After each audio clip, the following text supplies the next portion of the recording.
اعوذ باللہ من الشیطان الرجیم بسم اللہ الرحمن الرحیم رب اشرح لی صدری ویسر لی امری واحلل عقدۃ من لسانی یفقہوا قولی۔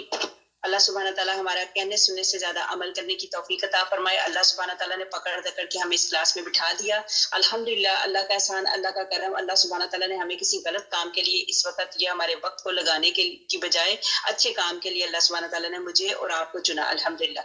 جیسے ہم پہلے بات کر رہے تھے حضرت ابراہیم علیہ السلام کی، آیت نمبر 124 پہ ہم رکے تھے۔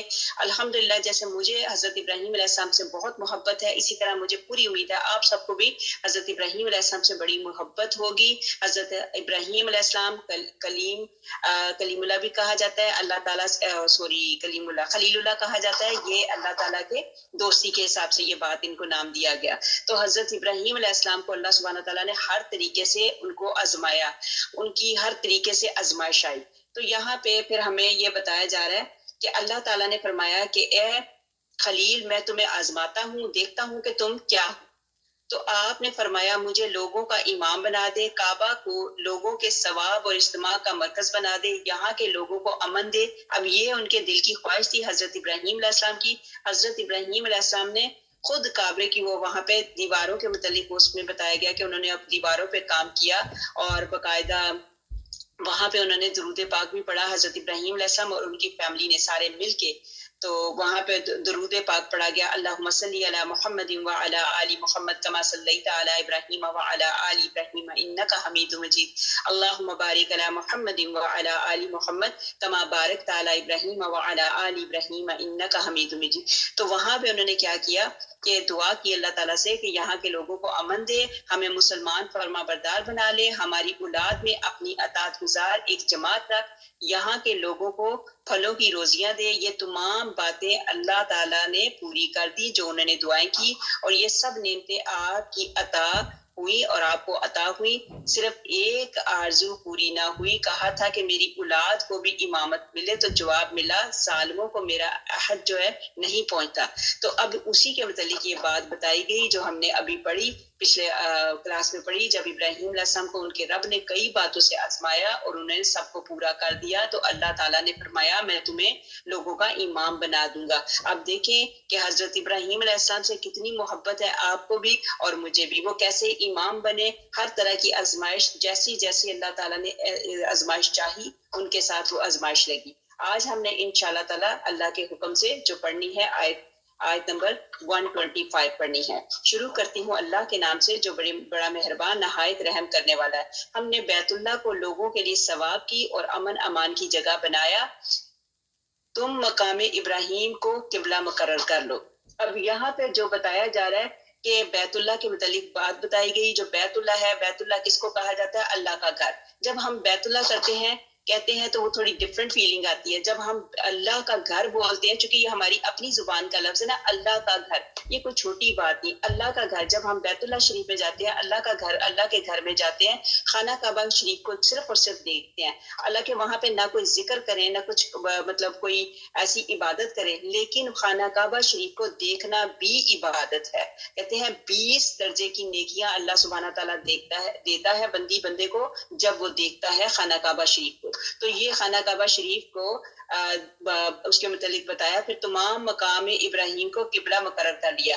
آپ کو پتہ ہے جب آپ خانہ کعبہ شریف جاتی ہیں عمرہ کرنے کے لیے یا حج کرنے کے لیے جاتی ہیں، تو جب آپ عمرے کا طواف کر لیتی ہیں، جب ہم 7 چکر عمرے کے لگا لیتے ہیں، 7 چکر لگانے کے بعد ہمارے لیے واجب ہے، یہ نہیں ہے کہ سنت بھی نہیں ہے، نفل بھی نہیں ہے، بلکہ 2 رکعت نماز نفل واجب، یہ واجب ہے ہمارے لیے کہ مقام ابراہیم جہاں پہ مطلب حضرت ابراہیم علیہ السلام کے فٹ پرنٹ رکھے ہوئے ہیں، اس جگہ کے پیچھے پورے خانہ کعبہ شریف میں کسی جگہ پہ بھی 2 رکعت نماز نفل پڑھ لو تو اس کا وہ ہے، اللہ تعالیٰ ہمیں اجر دیتا ہے، ثواب دیتا ہے، کیونکہ یہ جو 2 نفل ہیں یہ واجب ہیں۔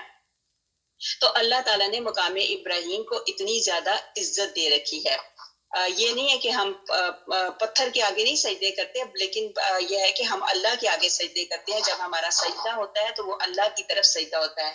تعمیر جو حضرت آدم علیہ السلام سے کس طرح ہوئی، حضرت آدم علیہ السلام نے اس کی تعمیر کی، خانہ کعبہ شریف کی، پھر حضرت شیس علیہ السلام نے، نوح علیہ السلام نے، حضرت ابراہیم علیہ السلام نے، پھر اس کے بعد حجاج بن یوسف نے آخری تعمیر کی گئی نا، وہ حجاج بن یوسف نے کی۔ اس کی ڈیٹیل تو بہت زیادہ ہے، دل چاہتا بھی ہے اور مجھے پسند بھی بڑی ہے کہ اس کی ڈیٹیل پڑھوں، لیکن اس میں آپ کو پتہ ہے کہ حضرت ابراہیم علیہ السلام کے واقعات پورے بتایا گیا، پھر بیت اللہ میں امن و امان کی جگہ ہے، یہاں پہ جو بھی چلا جاتا ہے امن میں آ جاتا ہے، اور واقعی یہاں پہ جا کے جو بھی آپ دعائیں کرتی ہیں، عمرہ کے لیے جاتی ہیں یا حج کے لیے جاتی ہیں، جو بھی دعائیں کرتی ہیں تو اللہ سبحانہ تعالیٰ واقعی وہ ساری کی ساری دعائیں قبول فرماتے ہیں۔ پھر مقام ابراہیم کا تذکرہ بتایا گیا کہ مقام ابراہیم کس جگہ پہ ہے۔ مقام ابراہیم دراصل وہ پتھر ہے جسے حضرت اسماعیل علیہ السلام کی بیوی سابا نے حضرت ابراہیم علیہ السلام کے نہانے کے لیے ان کے پاؤں کے نیچے رکھا تھا۔ یہ اس کی ڈفرنٹ روایات آتی ہیں۔ پھر حضرت عمر رضی اللہ تعالیٰ عنہ کی فضیلت کی ایک حدیث بتائی گئی کہ صحیح بخاری میں ہے، حضرت عمر رضی اللہ تعالیٰ عنہ فرماتے ہیں کہ میں نے اپنے رب سے 3 باتوں میں موافقت کی، جو اللہ تعالیٰ کو منظور تھا وہی میری زبان سے نکلا۔ میں نے کہا حضور کاش ہم مقام ابراہیم کو قبلہ بنا لیتے، تو حکم ہوا کہ وہ واقعی وہ کیا ہوا، اسی حکم کے مطابق آپ کو بتایا تھا نا قبلے کی ڈائریکشن، تو آگے پھر دوبارہ قبلے کی ڈائریکشن کے متعلق آئے گا۔ میں نے کہا، یہ حضرت عمر رضی اللہ تعالیٰ عنہ اپنی بات کرتے ہیں، پھر حضرت عمر رضی اللہ تعالیٰ عنہ دوسری بات کہتے ہیں، میں نے کہا یا رسول اللہ صلی اللہ علیہ وسلم کاش آپ صلی اللہ علیہ وسلم کی امت امہات المومنین کو پردے کا حکم دے، تو اس پر پردے کی آیت اتری۔ یہ بھی اس کی ڈیٹیل آگے آئے گی تو بتایا جائے گا کہ عورت کے اوپر پردہ لازم ہے۔ عورت کس کو کہا جاتا ہے؟ عورت کا مطلب ہوتا ہے چھپنا، چھپنے والی چیز، تو واقعی عورت چھپنے والی ہی چیز ہے۔ اللہ سبحانہ تعالیٰ ہمیں ہماری ماؤں، بیٹیوں، بہنوں کو پردہ کرنے کی توفیق عطا فرمائے۔ پھر آگے بتایا جب مجھے معلوم ہوا کہ آج حضور پاک صلی اللہ علیہ وسلم اپنی بیویوں سے خفا ہیں، تو میں نے جا کر ان سے کہا کہ اگر تم باز نہ آؤ گی تو اللہ تعالیٰ تم سے اچھی بیویاں تمہارے بدلے اپنے نبی کو دے دے گا۔ اس پر بھی فرمان باری تعالیٰ نازل ہوا۔ مطلب یہ تینوں باتیں حضرت عمر فاروق رضی اللہ تعالیٰ عنہ نے کی، تو انہی تینوں باتوں کے اوپر اللہ تعالیٰ کے حکم آئے۔ انشاءاللہ تعالیٰ آگے چلیں گے تو ان کے بارے میں، پردے کے بارے میں بھی بات ہوگی انشاءاللہ تعالیٰ، آقا کریم صلی اللہ علیہ وسلم کی ازواج مطہرات کے متعلق بھی بات ہوگی۔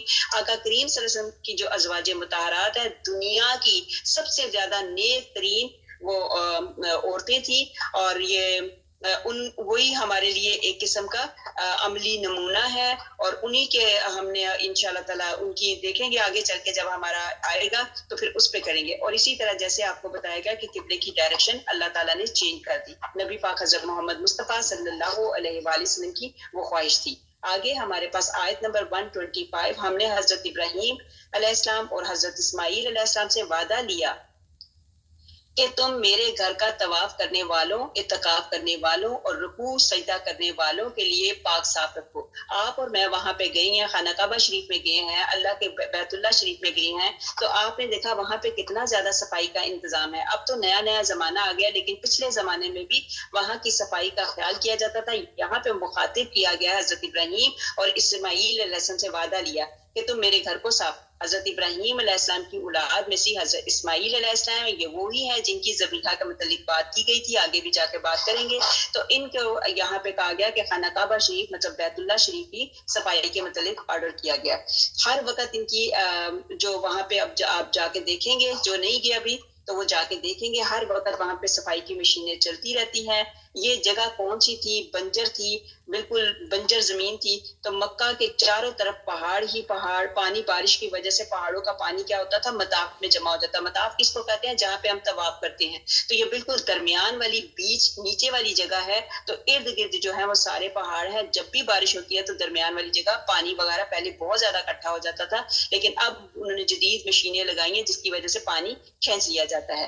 آگے بتایا جب ابراہیم علیہ السلام نے کہا اے پروردگار تو اس جگہ کو امن والا شہر بنا، اور یہاں کے باشندوں کو جو اللہ تعالیٰ پر اور قیامت کے دن پر ایمان رکھنے والے ہیں پھلوں کی روزیاں دے۔ یہاں پہ حضرت ابراہیم علیہ السلام کی دعا شروع ہو جاتی ہے۔ حضرت ابراہیم علیہ السلام نے اللہ سبحانہ تعالیٰ کے آگے دعا کی کہ اللہ سبحانہ تعالیٰ اس شہر کو امن والا شہر بنا دے، اور یہاں کے باشندوں کو جو اللہ پر اور قیامت کے دن پر ایمان رکھنے والے ہوں پھلوں کی روزیاں دے۔ اللہ تعالیٰ نے فرمایا میں کافروں کو بھی تھوڑا فائدہ دوں گا، پھر انہیں آگ کے عذاب کی طرف بے بس کر دوں گا. یہاں تک کہ اللہ سبحانہ تعالیٰ کی روزی رزق کا جو معاملہ ہے وہ کافروں کے اوپر بھی اللہ تعالیٰ نے کھول رکھا ہوا ہے, کسی کے اوپر اپنی جو نعمت کو روکا نہیں ہوا. تو اللہ سبحانہ تعالیٰ یہ ساری چیزیں وہاں مسلمانوں کو بھی اور کافروں کو سب کو اللہ تعالیٰ نے اپنی نعمتوں کے دروازے جو ہیں کھولے رکھے ہوئے ہیں.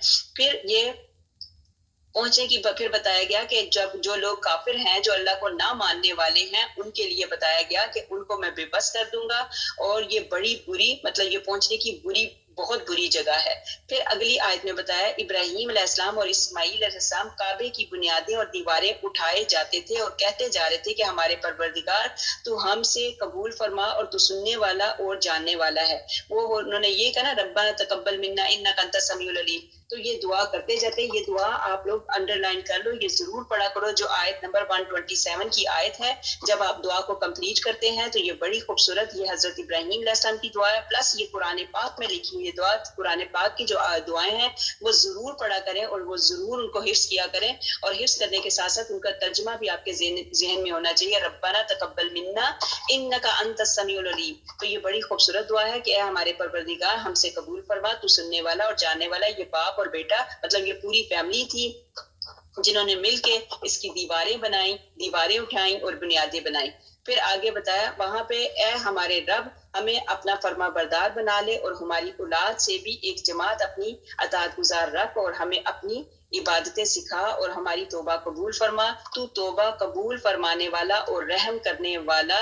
اللہ اکبر. تو توبہ قبول فرمانے والا اور رحم و کرم کرنے والا ہے. اب یہاں پہ پھر دیکھیں دعا کرتے وقت پھر اللہ تعالیٰ کی یہ بھی بات بتائی کہ آپ رحیم بھی ہیں, آپ توبہ قبول کرنے والے, ساتھ ساتھ اپنی دعا کی, اور ساتھ ساتھ اللہ تعالیٰ کو یہ بھی بات کی کہ اللہ سبحانہ تعالیٰ آپ تو توبہ قبول فرمانے والے ہیں, ٹھیک ہے, آپ توبہ قبول فرما لیجیے, آپ توبہ قبول فرمانے والے ہیں اور رحم اور کرم کرنے والے ہیں. تو بے شک اللہ سبحانہ تعالیٰ رحمان بھی ہے, رحیم بھی ہے.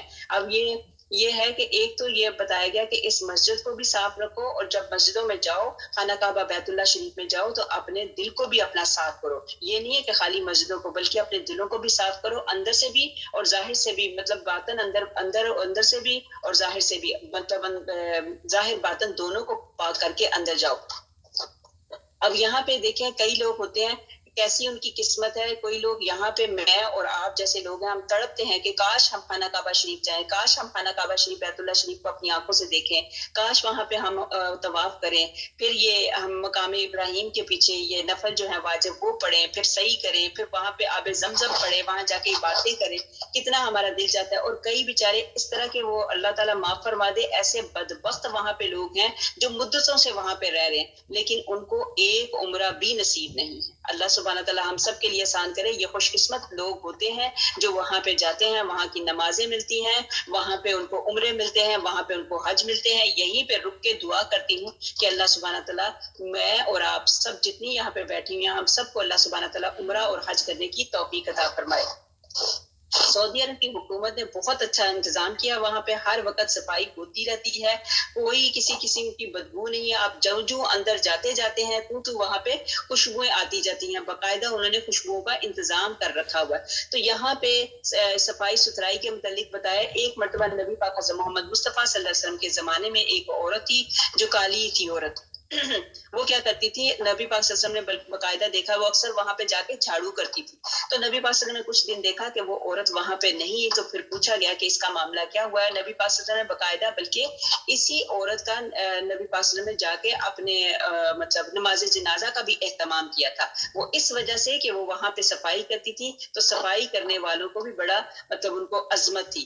وہاں کوئی چیز آپ کو پتا وہاں پہ بنجر زمین تھی. اس سے پہلے جب حضرت ابراہیم علیہ السلام کا زمانہ تھا, جب حضرت ابراہیم علیہ السلام اپنی بیوی اور بچے کو وہاں پہ تنہا چھوڑ کے آئے تھے, کالے پہاڑ ارد گرد, تو وہاں جب چھوڑ کے نہ وہاں پہ کوئی سبزہ تھا, نہ کوئی فروٹ تھا, نہ کوئی چیز تھی. تو وہی انہوں نے جو دعا کی, تو وہاں پہ کیا ہوا, اللہ کے حکم سے ان کی دعا قبول ہوئی, تو وہاں پہ ہر چیز مطلب آ گئی. اب یہاں پہ اب جب جائیں گے تو وہاں پہ آپ جا کے دیکھیں, چاول, گندم, ہر قسم کے برانڈ نیم کا فوڈ, وہاں پہ ہر قسم کا وہ سٹور کھلا ہوا ہے, ہر قسم کا ریسٹورینٹ کھلا ہوا ہے. اب جو یہاں پہ پاکستان میں, انڈیا میں امریکہ میں کینیڈا میں جو یہاں پہ برانڈ کے کھانے وانے ہیں وہ سارے کے سارے برانڈ کے کھانے چیزیں ہر چیز اب وہاں پہ موجود ہیں. پہلے تو خالی کھجوریں ہوتی تھی نا, تو یہ بس یہ ٹورزم کے لیے بہت بڑی جگہ تھی, لیکن اب تو اور بھی بڑی جگہ ہو گئی ہے.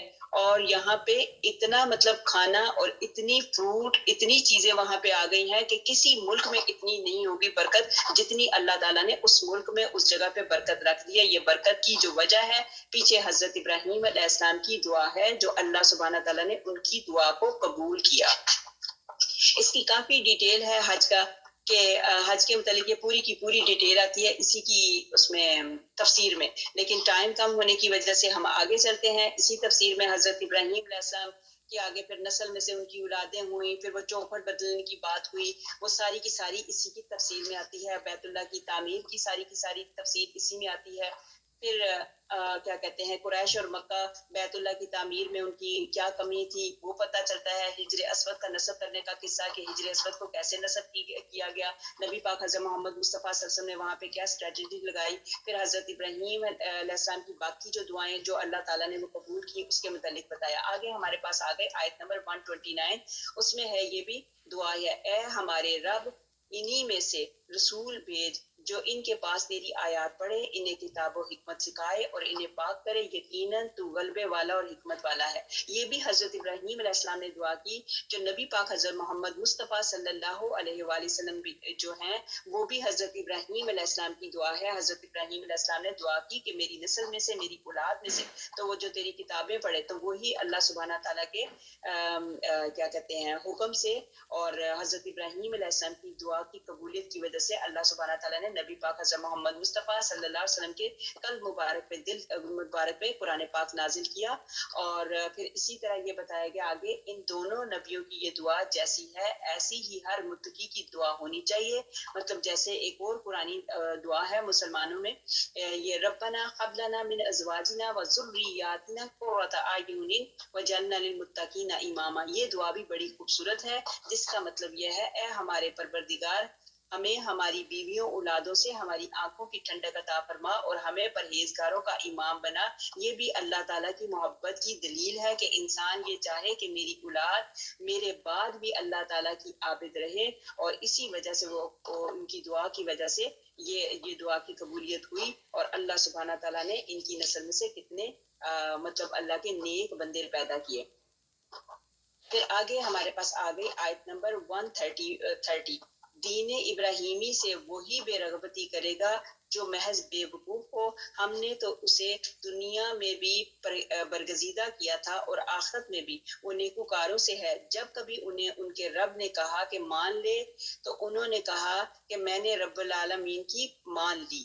اسی کی وصیت ابراہیم علیہ السلام اور یعقوب علیہ السلام نے اپنی اولاد کو کی کہ اے ہمارے بچوں اللہ تعالیٰ نے تمہارے لیے اس دین کو پسند فرما لیا ہے, خبردار تم مسلمان ہی مرنا. اب ان کی دعا بھی ہوئی. یہ جو انبیاء ہیں وہ اپنی نسلوں میں کیا چھوڑ کے جاتے ہیں, دین کو ہی چھوڑ کے جاتے ہیں. حضرت یعقوب علیہ السلام نے بھی آخری وقت میں اپنی جائیداد کے بارے میں وصیت نہیں کی بلکہ جو خود کرتے تھے وہی نصیحت کی کہ اپنے بچوں کو اور اپنے بچے کے بچوں کو دین کی تعلیم دی. دین کی تعلیم کتنی ضروری ہے یہ ہمارے پیغمبر ہمارے رسول انبیاء یہی چیزیں بتا کے گئے ہیں. تو اللہ سبحانہ تعالیٰ ہمارے بچوں کو دین کا علم دے اور ہمارے بچوں کو دین کا دائی بنائے. شیطان جو ہے آخری لمحے تک بہکاتا ہے, اسی لیے دعا کرتے ہیں کہ ہم کہتے ہیں کہ اللہ سبحانہ تعالیٰ ہمارا خاتمہ بالخیر کر دینا, خاتمہ بالخیر ایک ہمارا بھی اور آگے ہماری اولادوں کو دین کے اوپر چلا دے تاکہ ہماری بچے جو ہیں ہمارے لیے صدقہ جاریہ بنے. اس میں یہ بھی بتایا گیا کہ پیغمبروں نے اپنے بچوں کو ڈانٹ ٹپٹ کے نہیں بلکہ بڑے پیار سے دین کی تعلیم دی.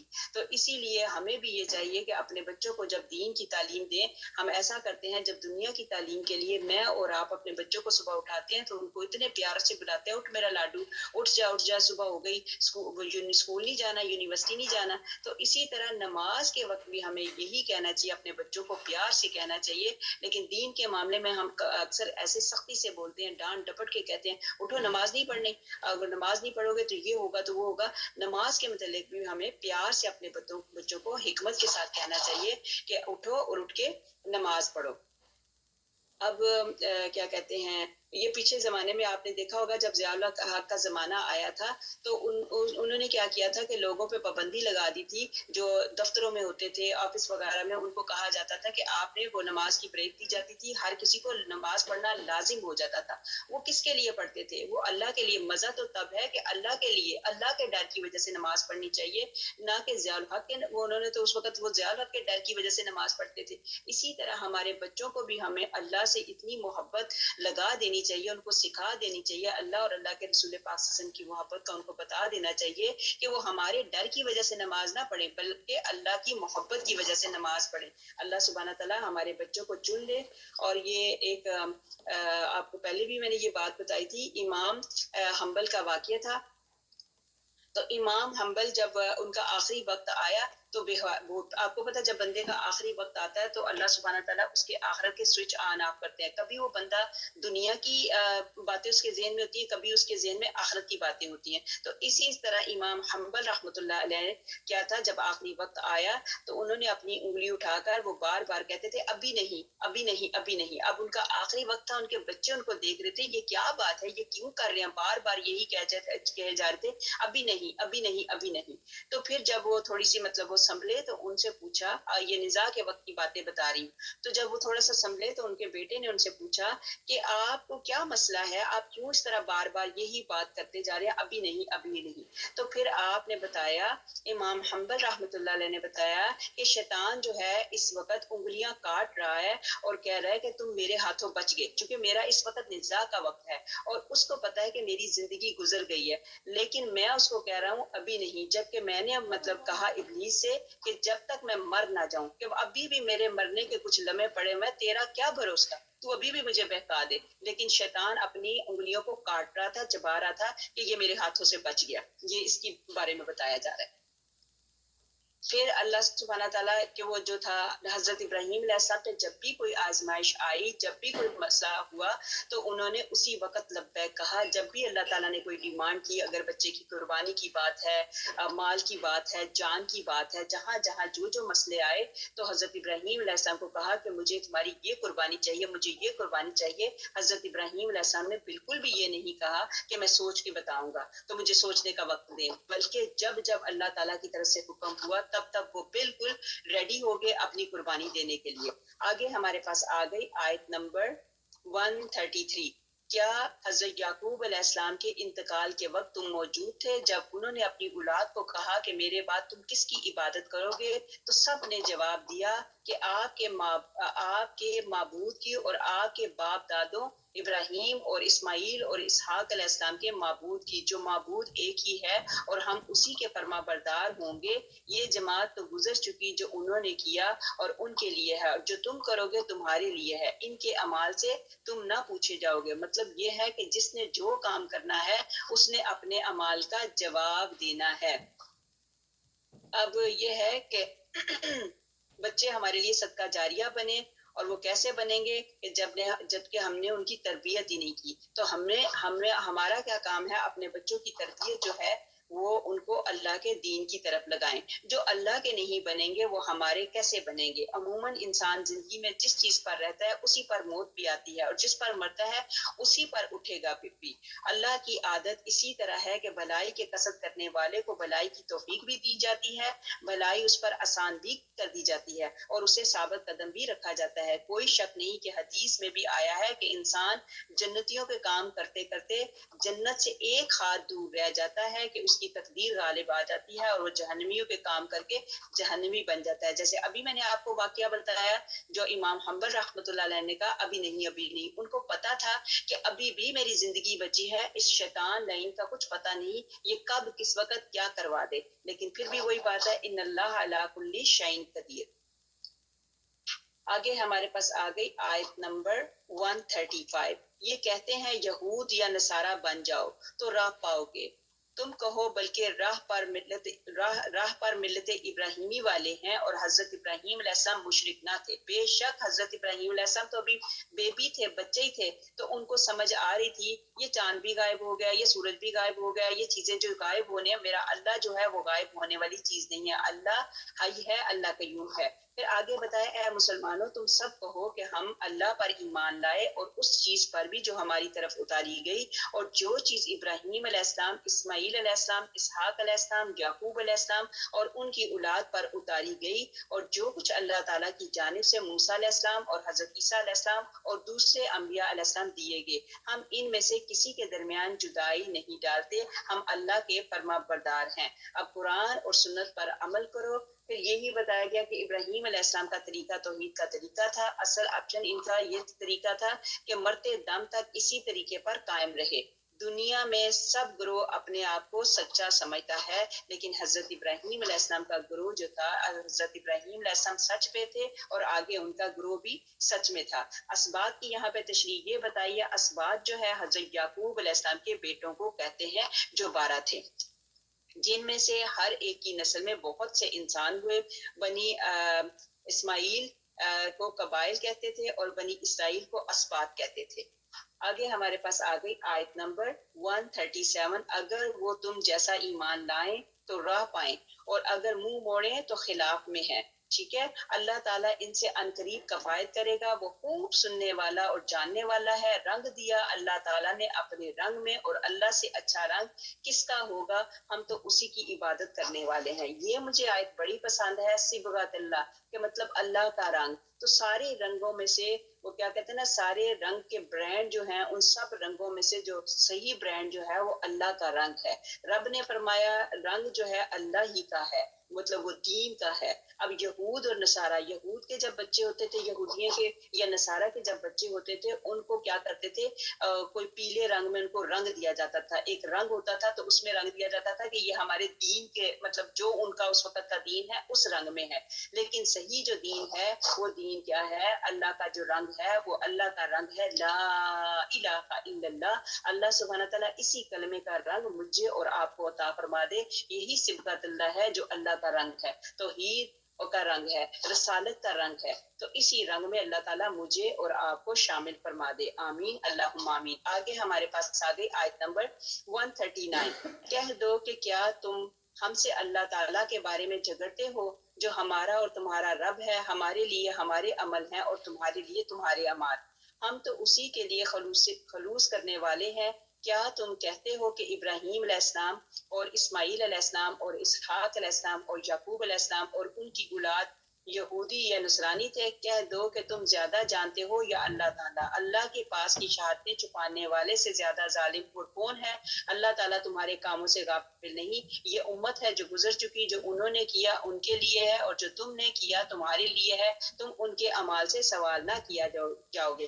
مطلب یہ ہے کہ اللہ ہر چیز پہ قادر مطلق ہے، اللہ ہر چیز کو دیکھتا ہے، اللہ کو ہر چیز کا پتہ ہے۔ کوئی ایسی جگہ، کوئی ایسا ٹھکانہ نہیں جہاں اللہ تعالیٰ کی نظر نہیں پہنچتی۔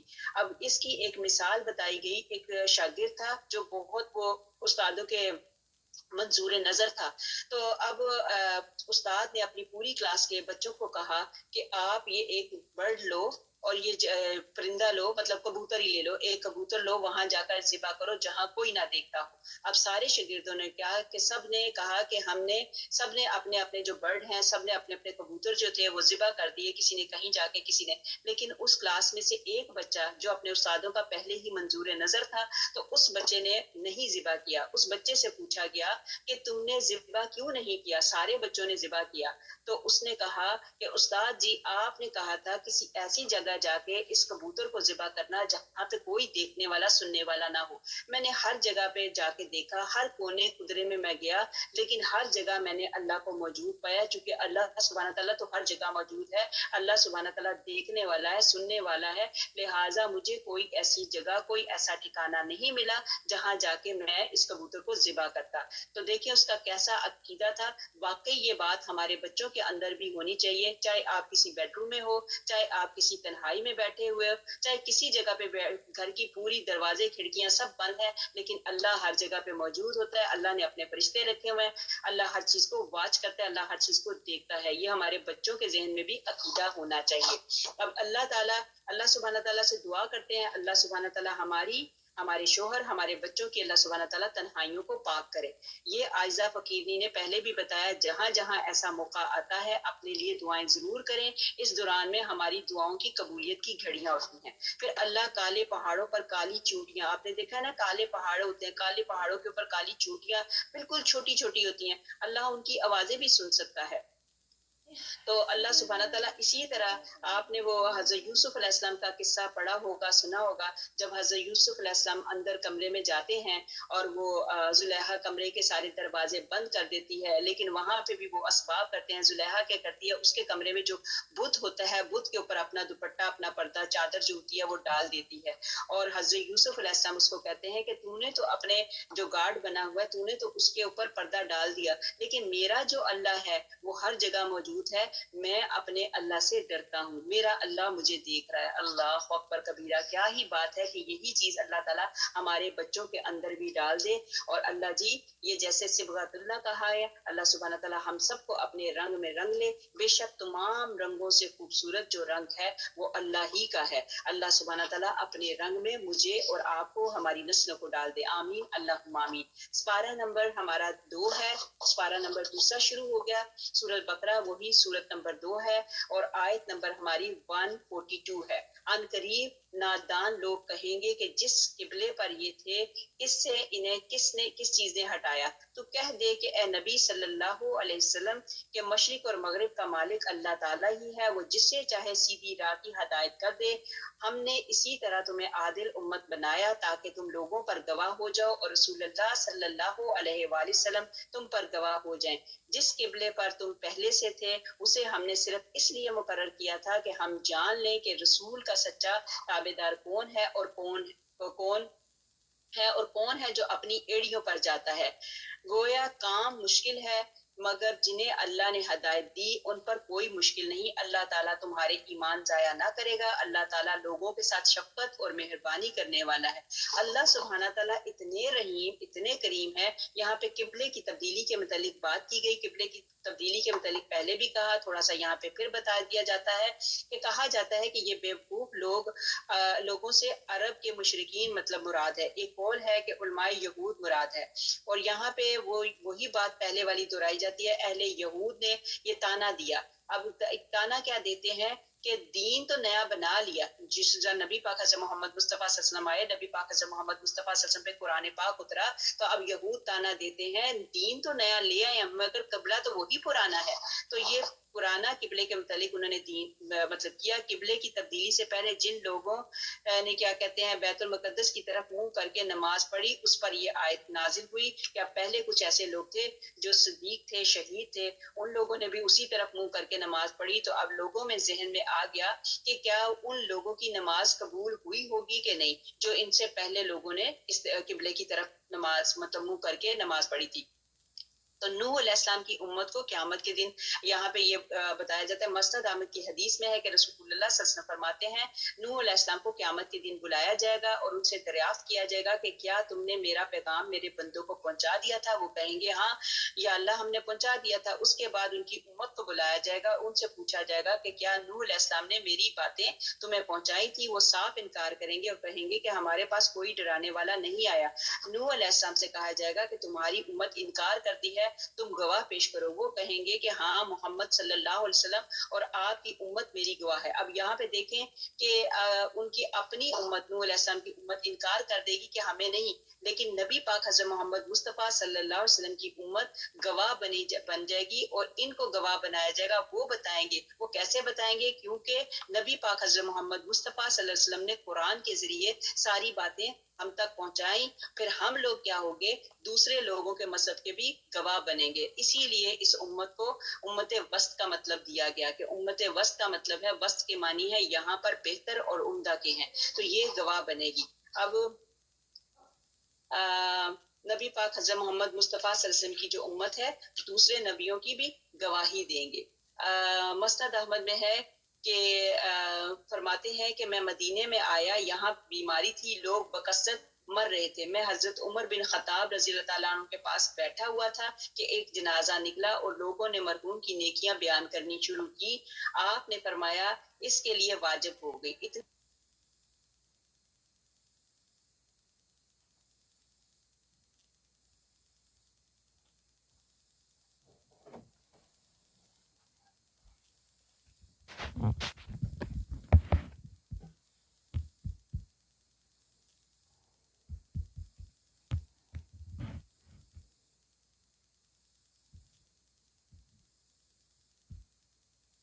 اس کے لیے واجب ہو گئی۔ اتنے میں دوسرا جنازہ نکلا، لوگوں نے اس کی برائیاں بیان کی، آپ نے فرمایا کہ اس کے لیے واجب ہو گئی۔ میں نے کہا امیر المومنین کیا واجب ہو گئی؟ آپ رضی اللہ تعالیٰ عنہ نے فرمایا میں نے وہی کہا جو جناب پیارے نبی پاک حضرت محمد مصطفیٰ صلی اللہ علیہ وسلم نے فرمایا ہے کہ جس مسلمان کی بھلائی کی شہادت 4 آدمی دیں اللہ اس سے جنت میں داخل کرتا ہے۔ ہم نے کہا حضور اگر 3 دیں تو آپ نے فرمایا 3 بھی۔ ہم نے کہا اگر 2 ہوں تو آپ نے فرمایا 2 بھی۔ پھر ہم نے ایک کی بابت سوال نہ کیا۔ مطلب یہ ہے کہ کوئی فوت ہو جاتا ہے تو فوت ہوئے والے بندے ہمارے کوئی بہن بھائی رشتہ دار عزیز و اقارب کوئی بھی دوست احباب فوت ہو جاتے ہیں تو ہمیں چاہیے ان کے متعلق اچھی گواہیاں دیں، نہ کہ ان کی کوئی برائیاں جو کبھی ہمیں مطلب نظر آئی ہیں ان کو بندہ بند کر دے، نہ بولے۔ مرحومین کے لیے اچھی گواہیاں دینی چاہیے تاکہ ان کے لیے اچھی شہادت ہو۔ آگے ہمارے پاس آ گئی آیت نمبر 144۔ ہم نے تیرے چہرے کا آسمان کی طرف پھرنا دیکھا، اب ہم تجھے اس قبلے کی جانب متوجہ کریں گے جس سے تو خوش ہو جائے گا، تو اپنا چہرہ مسجد حرام کی طرف پھیر لے اور تم جہاں کہیں ہو اپنا چہرہ اسی طرف پھیرا کرو۔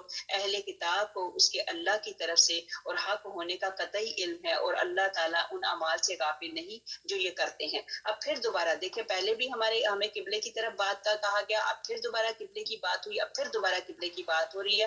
اللہ اپنے بندوں پر بہت شفیق اور مہربان ہے، اور اللہ سبحانہ تعالیٰ نبی پاک حضرت محمد مصطفیٰ صلی اللہ علیہ وسلم کے ایک ایک ایکشن کو دیکھتے ہیں۔ اور نبی پاک حضرت محمد مصطفیٰ صلی اللہ علیہ وسلم نے کیا کیا کہ اپنے چہرے کو بار بار آسمان کی طرف پھیر کے دیکھتے تھے۔ ان کو پسند تھا کہ قبلے کے متعلق صحیح حدیث میں ہے کہ حضور پاک صلی اللہ علیہ وسلم نے ایک قیدی عورت کو دیکھا جس سے اس کا بچہ چھوٹ گیا تھا، وہ اپنے بچے کو پاگلوں کی طرح تلاش کر رہی تھی، اور جب وہ بچہ نہیں ملتا تو قیدیوں میں سے جس بچے کو دیکھتی اسی کو گلے لگا لیتی، یہاں تک کہ اس کا اپنا بچہ مل گیا۔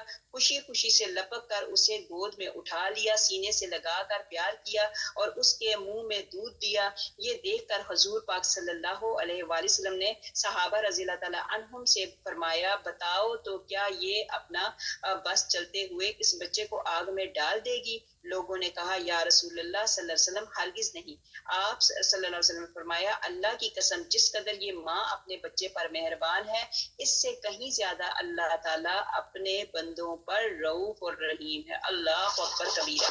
اب دیکھیں یہاں پہ کیسی بڑی مثال دے دی۔ اب یہاں پہ ہمیں اس مثال سے اس حدیث سے تھوڑی سی تسلی ملتی ہے، لیکن یہ بھی ہے نا کہ ہم بھی تو وہ اچھے بچے بنے جو بچے نے گناہ نہیں کی، غلطیاں نہیں کی، تو ماں کیسے اپنے بچے کو آگ میں ڈالے گی؟ اسی طرح اللہ سبحانہ تعالیٰ بھی ہمیں انشاءاللہ تعالیٰ انشاءاللہ آگ میں نہیں ڈالیں گے، بشرط یہ کہ ہم اللہ کو ماننے کے ساتھ ساتھ اللہ کی بھی مانیں۔ تو قبلہ ابراہیمی رسول اللہ صلی اللہ علیہ وسلم کی چاہت تھی، رسول پاک صلی اللہ علیہ وسلم مڑ مڑ کے اس کی طرف دیکھتے تھے۔ 16 یا 17 ماہ تک بیت المقدس کی طرف منہ کر کے نبی پاک حضرت محمد مصطفیٰ صلی اللہ علیہ وآلہ وسلم نے نماز پڑھی۔ اب لوگوں کے ذہن میں آ گیا کہ جتنے اس میں شہید ہوئے کتنے لوگ چلے گئے جو اسی طرف منہ کر کے نماز پڑھتے تھے، ان کا کیا بنا ہوگا، ان کا کیا ہوگا؟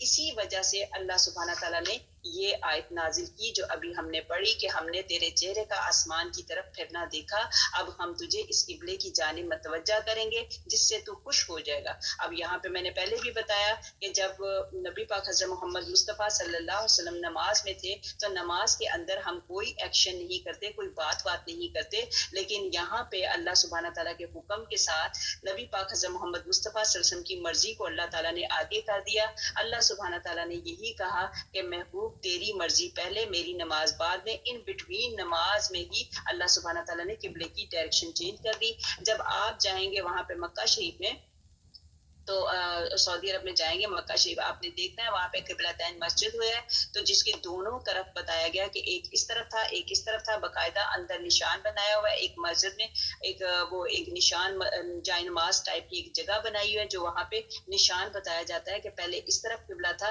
اور اب یہاں اس طرف قبلہ ہو گیا ہے. اللہ سبحانہ تعالیٰ آپ کو توفیق دے جانے کی وہاں پہ اور آپ کو اللہ تعالیٰ دکھائے بھی. آیت نمبر 145 تو اگرچہ اہل کتاب کو تمام دلیلیں دے دے لیکن وہ تیرے قبلے کی پیروی نہیں کریں گے اور نہ تو ان کے قبلے کو ماننے والا ہے اور نہ یہ کہ آپس میں ایک دوسرے کے قبلے کو ماننے والے ہیں اور اگر تو باوجود یہ کہ تیرے پاس علم آ چکا پھر بھی ان کی خواہشوں کے پیچھے لگ جائے تو بالیقین تو بھی ظالموں میں سے ہے جنہیں ہم نے کتاب دی ہے.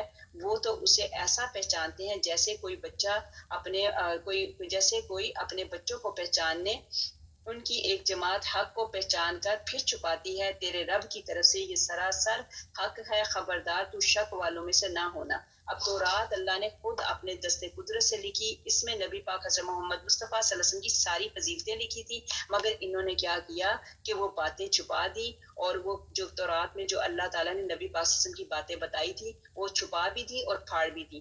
تو یہودیوں نے کیا کیا اپنے ہی علم کے ساتھ بھی کیا کی کہ بخیلی کی. وہ بخیل تھے انہوں نے اپنی کتابوں کے ساتھ بھی بخیلی کی. آگے ہمارے پاس آ گئی آیت نمبر 148 ہر شخص ایک نہ ایک طرف متوجہ ہو رہا ہے تم نیکیوں کی طرف دوڑو جہاں کہیں بھی تم ہوگے اللہ تعالیٰ تمہیں لے آئے گا. اللہ تعالیٰ ہر چیز پر قادر ہے.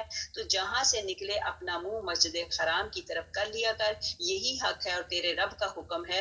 جو کچھ تم کر رہے ہو اس سے اللہ تعالیٰ بے خبر نہیں. کتنی مرتبہ اللہ تعالیٰ نے یہ بات کہہ دی کہ اللہ سبحانہ تعالیٰ ہر چیز کی خبر رکھتے ہیں. اللہ تعالیٰ کو ہر چیز کی خبر ہے. جیسے ابھی میں نے بتایا کہ کالے پہاڑ کے اوپر چھوٹی چھوٹی چونٹیاں ہیں وہ بھی اللہ کی نظر میں ہیں.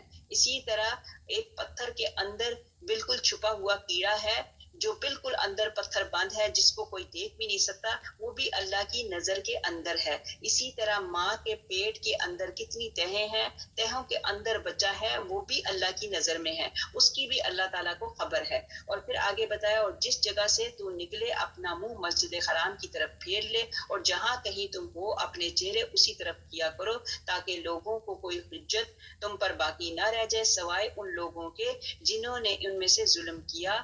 تم ان سے نہ ڈرو اور وہ مجھ سے ڈرتے رہو تاکہ میں اپنی نعمت تم پر پوری کروں اور اس لیے بھی کہ تم راہ راست پر آؤ.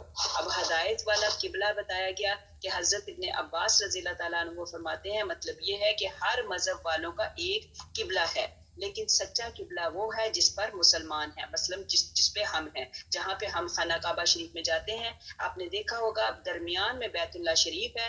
درمیان میں جب بیت اللہ شریف بس وہی ایک جگہ ہے جہاں پہ دائیں بائیں مطلب آگے پیچھے جتنے لوگ ہوتے ہیں وہ ایک خانہ کعبہ کی طرف رخ کر کے نماز پڑھتے ہیں.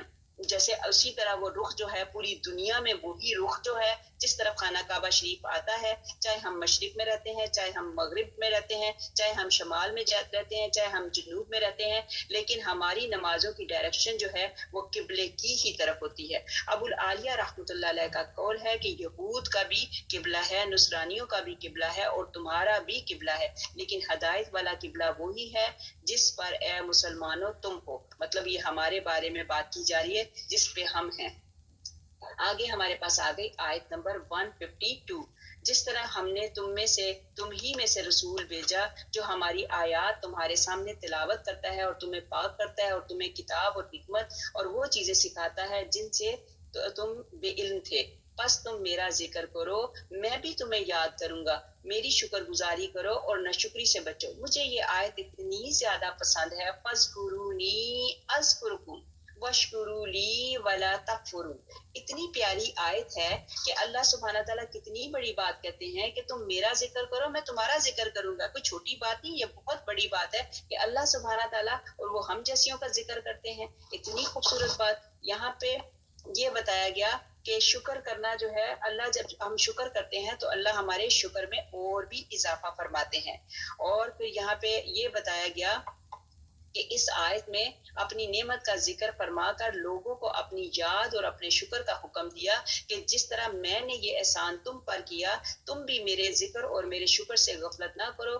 موسیٰ علیہ السلام رب العزت سے عرض کرتے ہیں کہ اللہ تعالیٰ تیرا شکر کس طرح ادا کروں؟ ارشاد ہوتا ہے کہ مجھے یاد رکھ، بھول نہیں۔ یاد رکھنا شکر ہے اور بھولنا کفر ہے۔ حسن بصری رحمۃ اللہ وغیرہ کا بھی قول ہے کہ جو شخص اللہ کو یاد کرے اللہ بھی اسے یاد کرتا ہے، جو اس کا شکر کرے تو اللہ اس کو اور زیادہ دیتا ہے اور ناشکرے کو عذاب کرتا ہے۔ کہ یہی ہے کہ جو ہم اپنی اللہ تعالیٰ کی دی ہوئی چیزوں کا اللہ کے آگے شکر ادا کرنا چاہیے، اور اللہ کا وعدہ ہے جو میرا شکر کرتا ہے میں اس کے شکر میں اضافہ کرتا ہوں۔ آیت نمبر 153، اے ایمان والو صبر اور نماز کے ساتھ مدد چاہو، اللہ تعالیٰ صبر والوں کا ساتھ دیتا ہے، اور اللہ کی راہ کے شہیدوں کو مردہ نہ کہو، وہ زندہ ہیں لیکن تم نہیں سمجھتے۔